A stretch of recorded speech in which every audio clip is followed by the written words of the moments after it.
Hello, writers, and welcome to the Researchers Writing Podcast. This podcast is for all your researchers in the sciences who want to write papers in a structured and time efficient way so you can get published in top tier journals at a calm and steady pace. In this podcast, we talk about how we can write papers that are clear, concise, and compelling, and how to make the process of writing less hard. My name is Dr. Anna Clemens, and I am an academic writing coach with a PhD in chemistry. In the Researchers Writing Academy, my online program, I've helped hundreds of researchers get their papers published in their target journals using a streamlined writing process. If you want to succeed in your academic career, mentor your students effectively, and have your research make an impact in the world, you are in the right place. Let's get into it. Yay! Wow, this is the first ever episode of the Researchers Writing Podcast. And I honestly couldn't be more excited. This has been a project that has been in the making for a few months already, in the back end here. And I am so thrilled that I finally get to talk to you. We have a lot of exciting things planned, a lot of exciting episodes. And yeah, I would say let's get right into the first one. Um, I wanted to start with something that I think is worth starting with, and that is mistakes. Because it is really good to know, I think, what you shouldn't be doing.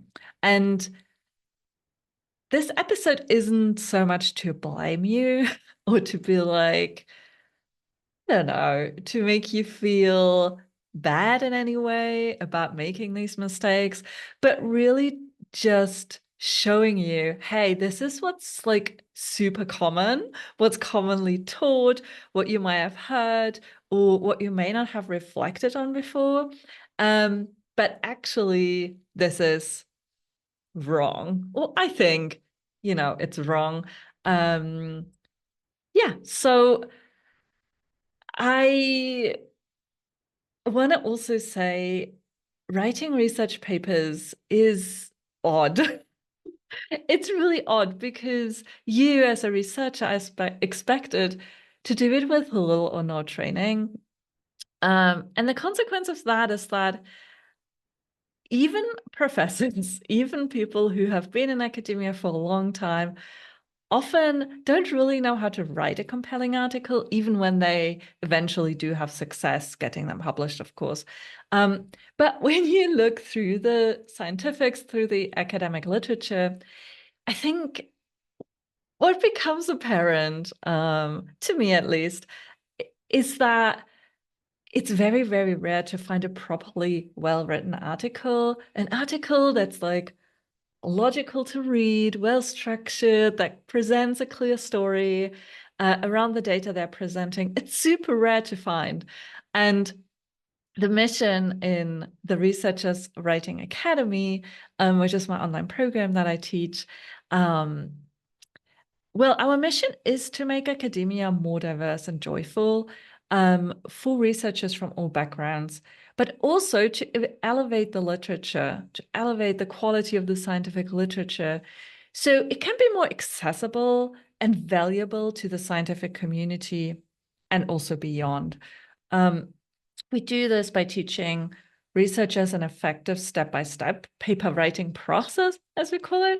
And that process doesn't only save time, so it doesn't only make it quicker for you to write a paper compared to, how much researchers typically spend, the time and energy researchers typically spend writing a paper, but it also, if you follow this process that we teach, your paper will be more clear, concise, and compelling.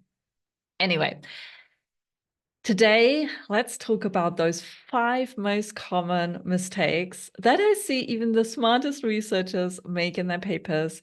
And if you got an article, let's say desk rejected without any feedback at all, which is like super common, like if you end up, or if your paper gets rejected right from like the journal editor, typically there's not so much feedback that they're providing. If that has happened to you, you probably know, I guess most of you have experience with that, that the answers are often like hand emailed templates, or that's what it feels like. Or even rejections that are just sent through like a system.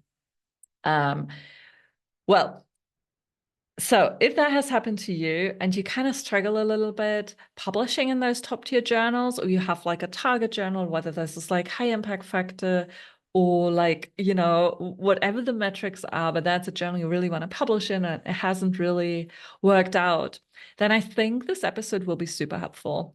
Um, and there is, um, I think, a couple of things in here that are not commonly mentioned. So, yeah, let's get to the first mistake then. And this mistake is perhaps my favorite one. And if you have been following me at all anywhere else, you may be aware that I'm a big fan of storytelling. The first mistake is called neglecting the element of tension. So, what does this mean? Well, the element of tension is, in my opinion, the most important ingredient of a story. So if you think back to any book you've read, like the last film you saw, the last movie you saw, or maybe even like an episode of a TV show, like just think back to it. And towards the beginning, there will be some element of tension. So there will have been some conflict between like two characters. Maybe there was some sort of problem. And because if we don't have that, if that doesn't take place, we don't have a story. So this is like a super, super important ingredient of a story. And our brains just love stories. This is why we're so addicted to all this sort of entertainment that has an element of storytelling in it. Um, and yeah, I think if you want your papers to be read, if you want to make it honestly easy for your readers to understand your papers, and for your readers to also care a bit more about your research, then I think the using storytelling and most importantly, this like element of tension is your best bet. So the mistake I'm seeing in papers is that authors either they don't describe the problem they're solving with their study at all in their paper, or it kind of pops up here and there. You kind of like get a sense of like a problem that they're solving or some gap in the field, but it isn't really like communicated cohesively throughout the manuscript. So sometimes you're just not quite sure what sort of this paper is the solution to. Um, and that often means that the paper isn't very compelling. So mistake number one, neglecting this element of tension. All right, let's get on to mistake number two. And mistake number two is ignoring the broader impact of your findings. And this is a difficult one, I'll admit, because I see even researchers who have been writing papers for a long time. Like I see this with clients in our program who are professors, or just have like a lot of experience with writing research papers already. They still often find this hard. And I think it's super hard zooming out sort of from your data. So this is me asking you to zoom out from like the nitty-gritty of your data, like um okay, taking a step back, what does this actually mean? Like now that we know what the data is telling us, you want to give the reader the so what? Like, what does this mean in the context of, you know, the literature, the context of the state of the art? Um, and often we know this as a researcher, unless I would say if you're like just starting out your research project, you may not have this kind of like broader view, perhaps. But most of us kind of do know this. And what we don't realize is we have to like spell it out. Like we think we are saying it, but when you're actually reading your paper, you may notice, oh, I'm not actually saying it explicitly. And yeah, this is me asking you, do it explicitly. Like write it down explicitly.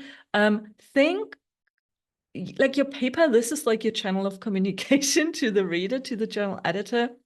So you know, do write what you're thinking. And this can be a bit hard. Like we find it often easier to communicate, by speaking. And then we kind of forget when we write a paper, we get into like a bit of a different mode and we kind of forget that we're actually communicating to other people as well, even though it's writing.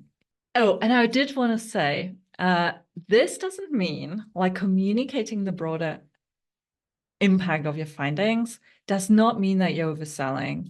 I'm not asking you to like make up things to like blow your research out of proportion or the impact of your research out of proportion. What I'm asking you is to paint a concrete picture, to put into words what you know about how your findings might affect the world around you.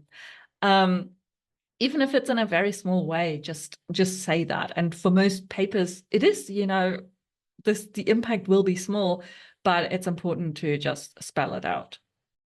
Do you not know where to start writing papers and how to make your papers engaging? So much so that you procrastinate and even experience writer's block? Well, take a deep breath because I got you. I developed a whole system that crafts a compelling story for your paper that makes the writing process more structured, which makes it really way more effortless to write the paper without procrastination. Because as you're going through the writing process, you just always know what the next step is. Just type researcherswritingpodcast.com/free in your browser and I'll explain each step in a free training video. It's researcherswritingpodcast.com/free. Okay, let's get back to the episode. All right, this was mistake number 2, ignoring the broader impact of our findings. Now, let's get to mistake number 3. And mistake number 3 is a too brief discussion. Because I think if you just present like a report on your data, it's just not enough. And sometimes I also see that researchers are hiding maybe a little bit behind like a combined results and discussion section, where often I see then very, very little discussion in those sections. It's mainly just the reporting on your findings. But in that discussion part of your paper, this is like your chance to interpret your findings further, to like put them in the context of the state of the art. So this kind of goes back to mistake number 2. But here you can really like elaborate a little bit. And readers really love those sections. I mean, I like start maybe observing yourself a little bit. Like, how are you reading papers? Like, which sections do you like reading? And especially, and this isn't only true for high impact journals, but often journalists will read your papers too, depending on your research field. But it does happen. And they are really not subject matter experts, so they're super interested in those discussion sections where you kind of explain a little bit more. But don't even think about journalists, maybe just think about your readers in general. Like, we tend to overestimate even how much our peers in the same field know about our research, because we kind of assume, oh, they will know everything about my topic already. But honestly, in most cases, you're overestimating how much they're an expert in your topic. And part of the discussion section as well is to talk about your limitations, the limitations of your study. do be transparent about this. Like, be transparent about the shortcomings, be transparent about what is not covered in the study. You can actually, I would honestly advise you to think critically already about, okay, what might a peer reviewer criticize about my study? And then in the limitations part of your discussion section, you address those points that could be like points of critique, like head on. And importantly, you want to you want to tell the reader why you study, why your conclusions still hold up. Um, so yeah, discussion sections are mega powerful for several different reasons. And yeah, don't do mistake number 3, which is being too brief in that section. All right, are we ready for mistake number 4? Mistake number 4 is lacking flow. And when you don't have flow in your paper, when your paper isn't flowing, that really hurts every section of your paper, because what it does is it makes your reader pause and think. Like, they have to, like, they are reading your paper, and then, from one sentence to the next, they don't, they don't get the connection between their sentences, and they have to stop, and they have to think, and they have to make an effort on their part, trying to understand, okay, how does that sentence now relate to what they read before? So if you don't logically connect every sentence with each other, or present only information the reader at that point when they read that sentence already got, in the previous part of your paper, then you're really putting all the effort on your reader. And what that means is they may stop like once or twice, or like it depends how much time, how much attention they have when they're reading your paper. But most likely at some point they will give up.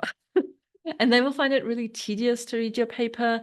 And, they may not get very far. They may not even get to the good bits where you actually present your research. And, if they don't read your paper, like, they won't cite it. And if your reader is, one of your peer reviewers or your peer reviewers, then they may be misunderstanding your paper even, because if you leave gaps, like logical gaps between sentences and between paragraphs, then you're inviting the reader to fill in these gaps on their own. And if that leads to misunderstandings, like, this is what happens. This is exactly what happens with that, like, review number 2, right? Like, when yeah when the flow is lacking, you just open up for misunderstandings. And let's say your reader is your journal editor. If they encounter this like lack of flow, they may actually end up desk rejecting your paper because they're simply not getting it. They are not having enough time, not having enough like energy to piece it all together themselves. And actually, making your paper, every section of your paper, every paragraph flow, that is actually a lot easier than you probably think right now. Um, we'll tackle exactly how to do this in a future episode, I think. And of course, like, if you're part of the Researchers Writing Academy, we have a whole lesson on that, a very detailed lesson. So yeah, this really isn't even that hard. All right. Mistake number 4. Mistake number 4 was lacking flow. Let's get on to the last one. Mistake number 5 is using unnecessarily complicated language. And I've had I've had clients, I've had researchers in my program who are very surprised at this one, because there's kind of this preconception that other researchers, other academics, in order for them to perceive you, the author, as an expert, you have to kind of show them that with like you being able to use complicated, like fancy language, fancy phrasing, Maybe writing that like sounds good at first glance, but actually is kind of confusing. Um, and I don't know if you have ever kind of thought that maybe this is something you didn't even realize you were thinking, but you kind of had this like held this belief a bit more subconsciously.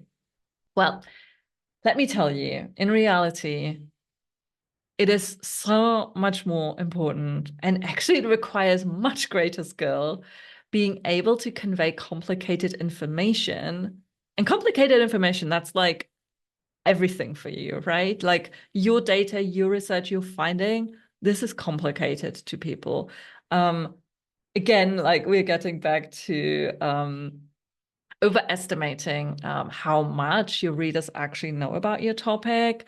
Um, Everything you're telling them, most of it at least, is complicated. And yeah, so communicating this complicated information in a simple way so that your reader understands you, this is really, really difficult and really requires a lot of skill. Like, this is what good writing actually is, especially good academic writing. Being able, with as few words, to communicate as clearly as possible what you want to tell the readers without them misunderstanding you. So to communicate this, um, what's the word? Non-ambiguously, right? So really, and this is very true also for non-native speakers, um, who, and I totally empathize with that because I'm not a native English speaker either. Um, English is my second language, or maybe my third language, or something like that. But it doesn't matter. And I know, like, for like if English is your second, third, fourth, whatever language, there is a bit of imposter syndrome. Like, we all feel it. Um, and but still, do not force fancy language. Um, it doesn't make you look smarter. Um, in fact, convoluted writing signals to the reader that either you haven't understood the topic well enough, or that you're trying to hide flaws in your argument. Like, I really believe this. And this is also why, little side note, I don't recommend you to have ChatGPT or any other generative AI write papers for you. Um, because ChatGPT has a way of writing that is very, I don't know, that is using a lot of words that sound good at first glance while saying nothing. This has at least been my experience. So anyway, learn how to write in a simple way to make you self-understood. So, all right. This was mistake number 5, using unnecessarily complicated language. And this means we've gone through all those 5 like most crucial, most common mistakes I see that researchers make in their papers. I hope there was something new for you, something where you had like a little aha moment where you went like, okay, actually, you caught me, like I am kind of doing this. Um, and again, that's like totally okay. Like, we all start out not knowing how to write a paper. Um, we are often not being taught this. Like, most of us are not being taught how to write a really good paper. Um, and yeah, this is what this podcast is for, right? So let's just repeat. I just want to repeat those 5 most common mistakes. The first one was neglecting the element of tension. The second one was ignoring the broader impact of your findings. The third one was a too brief discussion. Fourth, lacking flow in your writing. And the fifth one was using unnecessarily complicated language. All right. If you want to learn how to write a clear, concise, and compelling paper from start to finish, I do have a free training for you as the next step. So you can just go to researcherswritingpodcast, all in one word, .com /free, and you can sign up for that free training and watch it right away, right after this podcast, if you like. Or maybe you want to save that for later. So thank you so much for making it to the end with me. I hope I didn't bore you as much as I apparently bored my dog, because she just started snoring. I don't know if you can hear it. But thank you for joining me to the end of this first ever episode of the Researchers Writing Podcast. I appreciate you, and yeah, talk to you soon. Bye.